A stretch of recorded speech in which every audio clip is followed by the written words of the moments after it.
बघितलं की परशुराम घाटामध्ये जी काल संरक्षण भिंत कोसळलेली यास पाहणी केलीत आपण, तर यावरती आपली काय प्रतिक्रिया स्वतः आपण पाहणी केली? 2011 साली हा मुंबई गोवा नॅशनल हायवे 66 याचं काम सुरू झालं. आज 2024 अगदी शेवटच्या टप्प्यामध्ये वर्ष आलेलं आहे. आपण जर सुरुवातीपासून बघितलं तर प्रत्येक वेळेला डिसेंबर 2012, 13, 15 हे डिसेंबर 2023 पर्यंत या डिसेंबरला आम्ही रस्ता पूर्ण करू, त्या डिसेंबरला आम्ही रस्ता पूर्ण करू, अशा प्रकारची खोटी आश्वासनं, चुकीची माहिती आणि फक्त वल्गना करण्यातच या केंद्र सरकारचा 10 वर्षाचा कार्यकाल गेला. प्रत्येक वर्षाला या ठराविक ठिकाणी हा रस्ता खचतोय. ह्या रस्त्याची साईडपट्टी असेल, दरड असेल किंवा केलेला भराव असेल किंवा रिटर्न वॉल असेल, हे सगळे तुटून पडतायत, कोसळून पडतायत. परंतु ज्या कॉन्ट्रॅक्टरच्या अधिपत्याखाली ही कामं सुरू आहेत किंवा जे कॉन्ट्रॅक्टर या कामांचे कॉन्ट्रॅक्टर आहेत, त्यांच्यावर कुठलीही कारवाई झाल्याची एकदाही ऐकिवत नाही किंवा दिसत सुद्धा नाही.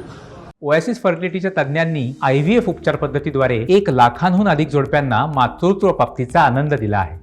मोफत अपॉइंटमेंट बुक करण्यासाठी आजच संपर्क साधा.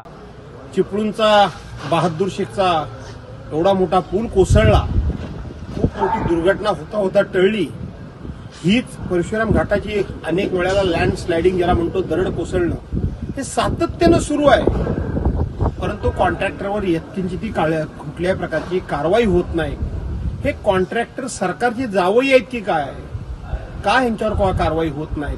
का हे लोकांच्या जीवाशी खेळतायत? या मुंबई गोवा हायवेचे काम सुरू असता असता शेकडो लोकांचे जीव गेले, शेकडो. अनेक कुटुंब ही कुटुंब या रस्त्याच्या कामातल्या दिरंगाईमुळं किंवा रस्त्याच्या सातत्याच्या डायव्हर्शनमुळं किंवा तुकड्यानं झालेल्या रस्त्यामुळं आणि त्याचबरोबर कुठल्याही प्रकारची क्वालिटी नसलेला हा रस्ता झाल्यामुळं शेकडो लोकांचे जीव गेले. तरी सुद्धा केंद्र सरकारला आणि राज्य सरकारला जाग येत नाही. खरं सांगायला गेलं तर या केंद्र सरकारचा निषेध करून शेवटी इतकं हे सरकार गेंड्याच्या कातडीचं आहे की ह्यांना काही वाटत नाहीत.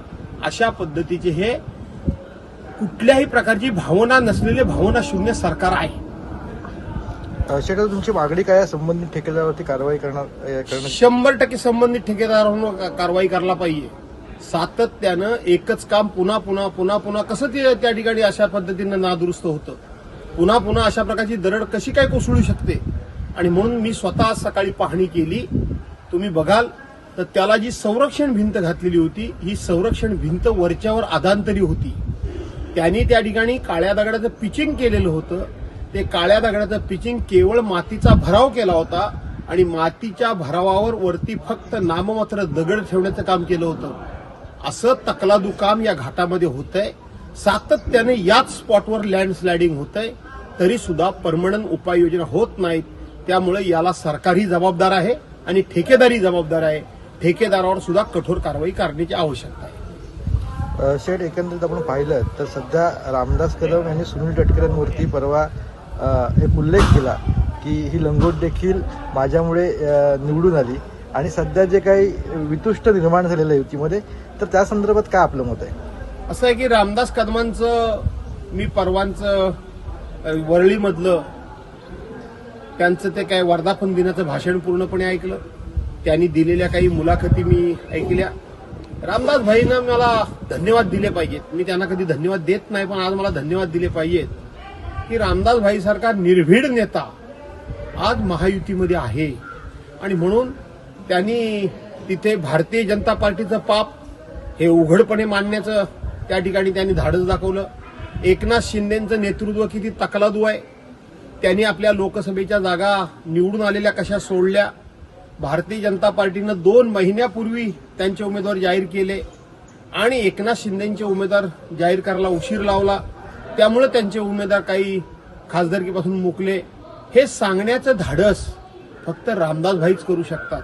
आणि त्याचबरोबर अजितदादा पवार हे सत्तेमध्ये आले नसते लवकर तर फार बरं झालं असतं, हे बोलण्याचं धाडस हे रामदास भाई करू शकतात. आणि म्हणून रामदास भाई तुम्ही असेच निर्भीडपणे बोलत राहा, स्वपक्षावर बोलत राहा, भाजपावर बोलत राहा, अजित पवार गट राष्ट्रवादीवर बोलत राहा. तुम्हाला माझ्या मनापासून शुभेच्छा आहेत. रामदास भाई, तुम आगे बढ़ो, हम पीछे से देख रहे हैं. एकंदरीत रामदासभाईंच्या बाबतीत बोललं तर उद्धव साहेबांवरती देखील सध्या ते खूप खालच्या पातळीवर टीका करताना आपल्याला पाहायला मिळत आहेत. या संदर्भात आपण कोकणचे नेते आहेत, याकडे कशा प्रकारे त्यांना या संदर्भात उत्तर द्या. काही कोकणातली आमची जी काही नेते मंडळी आहे त्यांच्या भाष्यावर, त्यांच्या भाष्यावर, त्यांच्या कुठल्याही विधानावर भाष्यच करायचं नाही असं आमच्या पक्षाचं धोरण ठरलेलं आहे. कारण काही माणसांपासून दूर राहिलेलं बरं. परंतु रामदासभाईंची 50 भाषणं तुम्ही काढून बघा शिवसेना सोडल्यापासून. एकच माझं मंत्रिपद आदित्यना दिलं, मला मंत्रिपद दिलं नाही. योगेशला पाडण्याचा, माझ्या मुलाला योगेश कदमाला पाडण्याचं काम उद्धव साहेबांनी केलं. त्याचबरोबर उद्धव साहेबांनी हिंदुत्व सोडलं. आणि मग अस्लाद्य भाषेमध्ये बोलायचं यापेक्षा रामदासभाईंच्या वक्तव्यामध्ये काहीही नवीन नसतं. त्यामुळं ज्या वेळेला रामदास कदम भाषण करत होते तेव्हा समोर बसलेला ऑडियन्स सुद्धा इतका अस्वस्थ होता, व्यासपीठावर बसलेला ऑडियन्स सुद्धा किंवा नेते मंडळी इतके अस्वस्थ होते. पण जाऊ द्या, त्याच्यावर मला काही बोलायचं नाही. रामदासभाईचं मात्र मी कौतुक करतो की त्यांनी स्वतःच्या पक्षावर बोलण्याचं, एकनाथ शिंदेचं नेतृत्व किती तकलादू आहे त्याच्यावर बोलण्याचं धाडस दाखवलं, अजितदादावर बोलण्याचं धाडस दाखवलं, देवेंद्र फडणवीसवर बोलण्याचं दाखवलं. त्यामुळं रामदासभाईंना मी मनापासून शुभेच्छा देतो आणि या गोष्टी रामदासभाईंकडनं सातत्यानं व्हाव्यात आणि आम्हाला ते ऐकायला मिळावं अशी मी अपेक्षा करतो. धन्यवाद.